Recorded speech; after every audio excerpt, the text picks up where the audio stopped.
Welcome to the 23-24 Assessment Accessibility Training. On this slide is a list of individuals who you can contact at any time regarding LPAC, CASP, and overall assessments.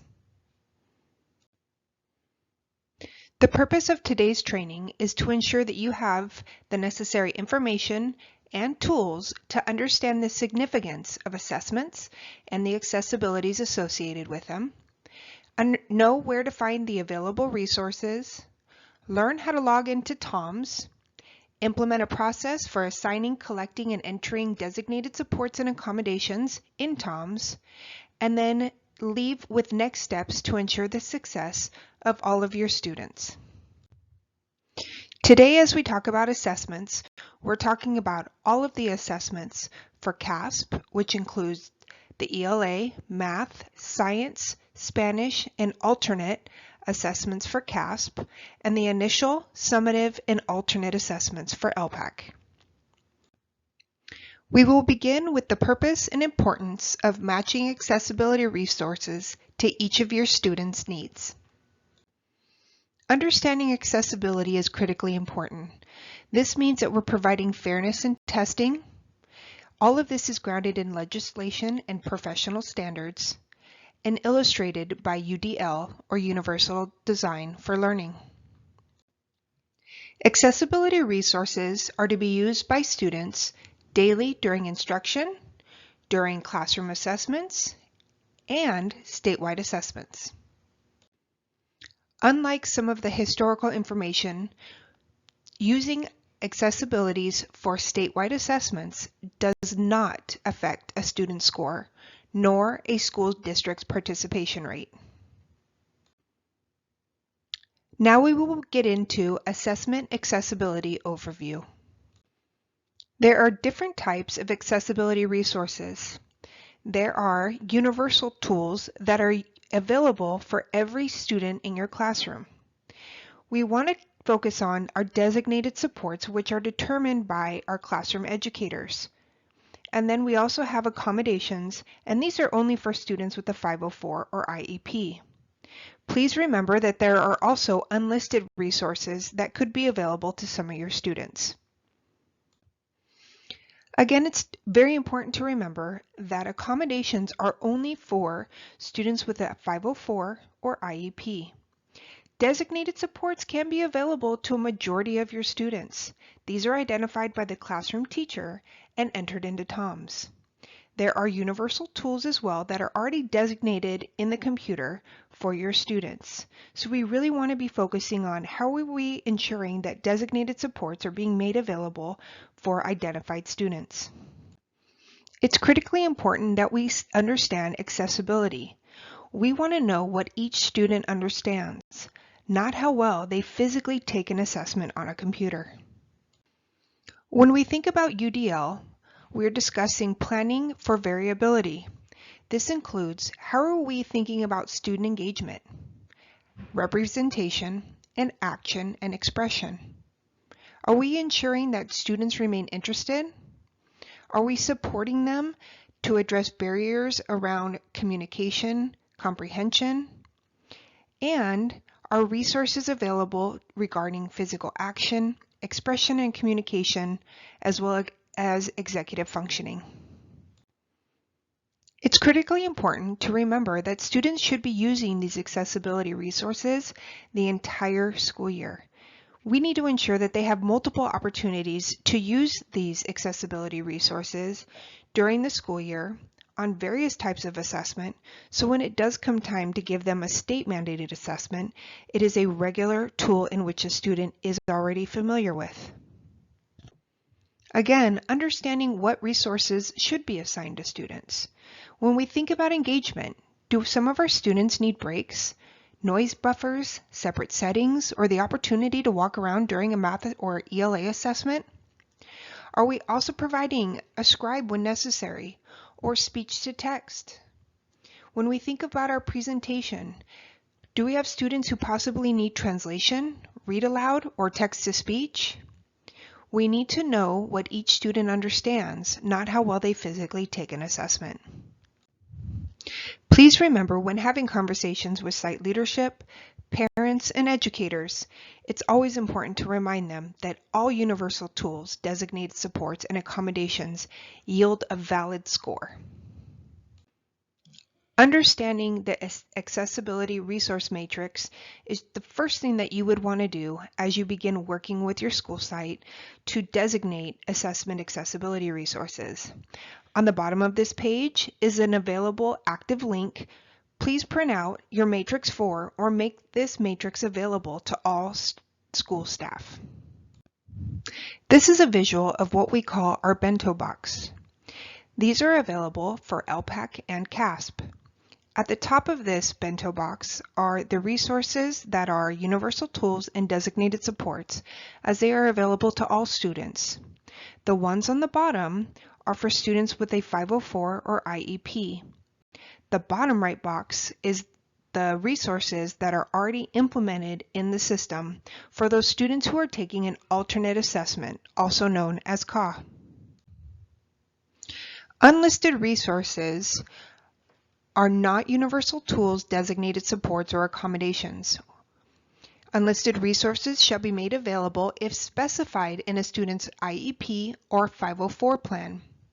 These requests must be made to either our LPAC or CASP designee here in Assessment Services 10 days prior to a testing.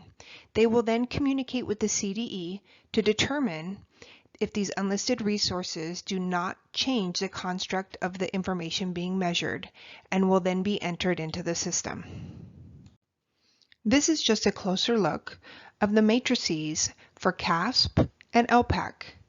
Please remember, there are universal tools, designated supports, accommodations, as well as a section for our alternate students. When we discuss LPAC, there will be a section for unlisted resources, as well as domain exemptions. Please familiarize yourself with these forms. We will now be discussing the available accessibility resources.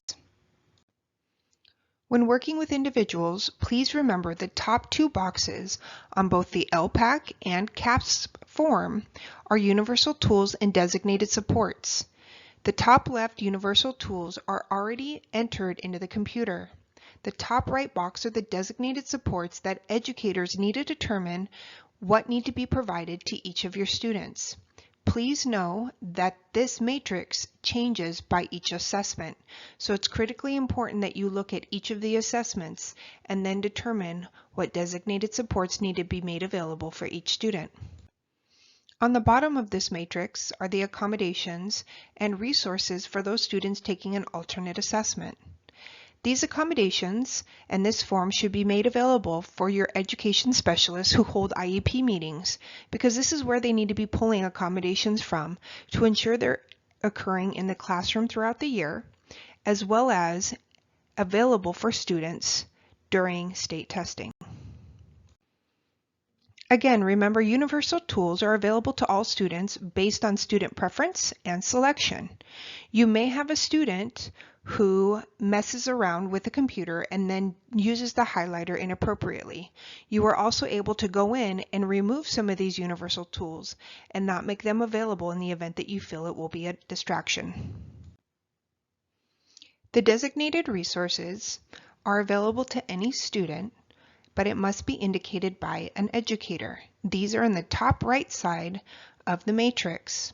Some of these include simplified test directions, translated test directions. Please make sure that you use Matrix 4 to determine if these are embedded in the system, or an individual administering the assessment would need to ensure that the test directions were simplified or translated the test information.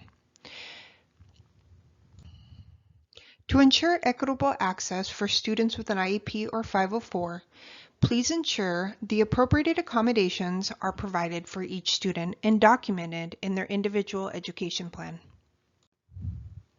We will now discuss practical applications for testing. We all know when it comes to testing that our technology can and will fail.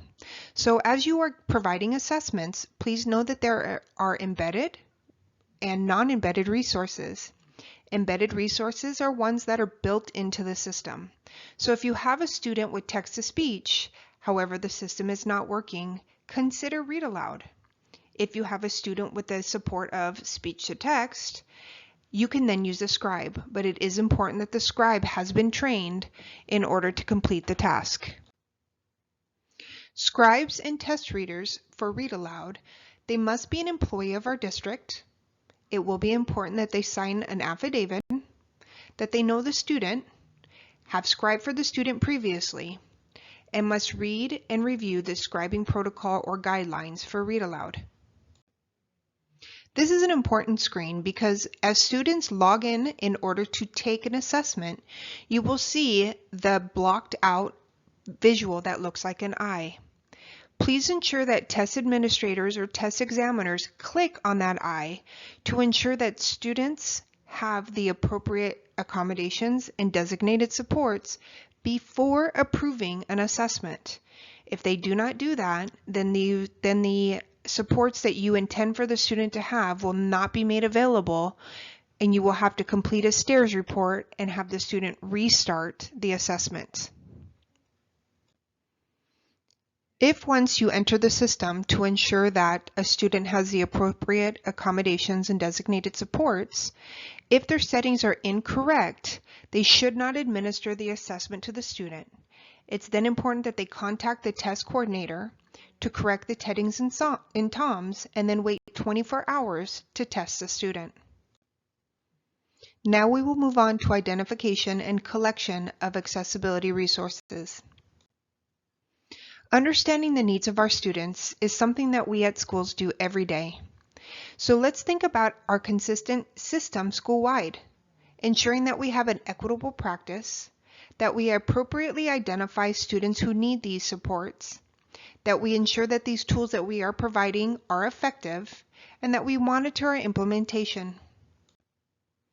As we have stated before, these accessibility resources should be provided throughout the school year. So to ensure that these accessibility resources match the needs of the student, it's critically important that throughout the school year, both individuals become familiar with the available accessibility resources and understand the functionality of the accessibility resource being provided. Identifying resources for these students should be based on each individual student, especially as we think about equality versus equity. Now that you have identified what students need designated supports or accommodations, it is important that you provide students the opportunity to practice. We will now discuss the TOMS operating management system, known as TOMS.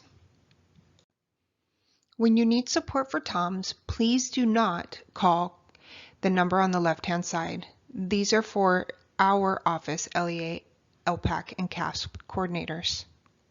You use TOMS to review student data, assign designated supports and accommodations, submit unlisted resources, run eligibility reports to determine who even needs to be tested, and then upon the completion of your testing, you can run a completion report to ensure that each student that you believe has tested truly completed the assessment. You can also add additional users to your site. Only site coordinators who have been designated by your principal and completed the training are authorized to enter designated supports, accommodations, and unlisted resources into TOMS. Accommodations and unlisted resources are only available to assigned students who show a primary disability and/or 504 status on the top right-hand section in TOMS. So you will see where we have pointed out an area where it says special education for testing. If this says no, then you will not be able to add accommodations for a student. You can enter supports for students one by one. Once logging into TOMS, you would click on Students, identify the student you are looking for, then click on Test Settings as seen here. Using a template upload may be easier, however, it will not accept any errors. You will go to Students, click on Upload, and download the template. Once you have compared the Excel form that they provide you in the template to Matrix 4 and provided each student with the appropriate accommodations or designated supports, you will save your template and then upload it on the batch upload. In addition, there are 2 reports that we encourage that you run on a regular basis. Once in TOMS, on the top blue bar, there's a link titled Reports. You will click on Site Reports and look at the school level student test setting reports. This will help you see to ensure that you have provided the appropriate accommodations or designated supports for students, as well as the unlisted resources support in the event that you add an unlisted resource for a student. Now let's all put this information together to ensure that we can effectively support students using accommodations and designated supports. As we ensure each student gets what they need, we need to understand our students' learning characteristics, looking at the accessibility needs, providing the accessibility resources, and ensuring that the resources that we are providing provide an accurate measure of what the students know and can do. We know that this is a lot of information. Please know that there are accessibility guides and guidelines available for you to use. We have provided links for CASP and LPAC here. We also have provided video links for the accessibility resources videos in the event that you would like some additional support on understanding how accessibility resources work, including masking. In this presentation, we talked about who can provide and change accommodations and designated supports in TOMS. You have to make sure that your principal has designated you as the CASP Test Site Coordinator or the LPAC Test Site Coordinator. To support principals in identifying this form, please go to sandy.net, go to Research and Evaluation, Staff, and My Responsibilities. We appreciate you attending the training today, and please know that you can contact any of us for additional support and assessment services.